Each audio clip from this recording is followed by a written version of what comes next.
गडिंग्लज शहर आणि परिसरात महात्मा बसवेश्वर जयंती अमाप उत्साहात साजरी करण्यात आली।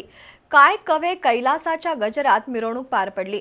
निडोसोशी मठाचे उत्तराधिकारी श्री निजलिंग देवरू स्वामी, नूल मठाचे श्री गुरु सिद्धेश्वर शिवाचार्य महास्वामीजी आणि बेलबाग गडिंग्लजचे महंत सिद्धेश्वर महास्वामीजी यांच्या दिव्य सानिध्यात विविध धार्मिक कार्यक्रम पार पडले।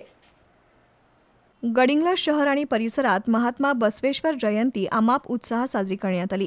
सकाळी महादेव मंदिर आणि बसवेश्वर चौक इथं बसवेश्वरांच्या प्रतिमेचं पूजन करून पुष्पहार अर्पण करण्यात आला।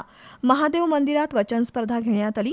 चित्रकला स्पर्धा आणि वचन स्पर्धेचा बक्षीस वितरण सोहळा मान्यवरांच्या उपस्थितीत पार पडला। सायंकाळी 5 वाजता महादेव मंदिरापासून स्वामीजींच्या उपस्थितीत बसवज्योतीचं स्वागत करून मिरवणुकीला सुरुवात झाली।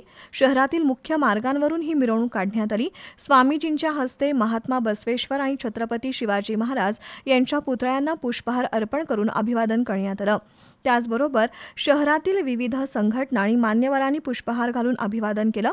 चित्ररथामध्ये 12व्या शतकातील महात्मा बसवेश्वर यांचा मनमोहक सजीव देखावा साकारण्यात आला होता। बैलजोडी, विद्युत रोषणाई, फटाक्यांची आतषबाजी आणि वाद्यांच्या गजरात मिरवणूक काढण्यात आली। महात्मा बसवेश्वर मिरवणुकीची सांगता बेलबाग इथं झाली। मिरवणुकीनंतर महाप्रसादाचं वाटप करण्यात आलं।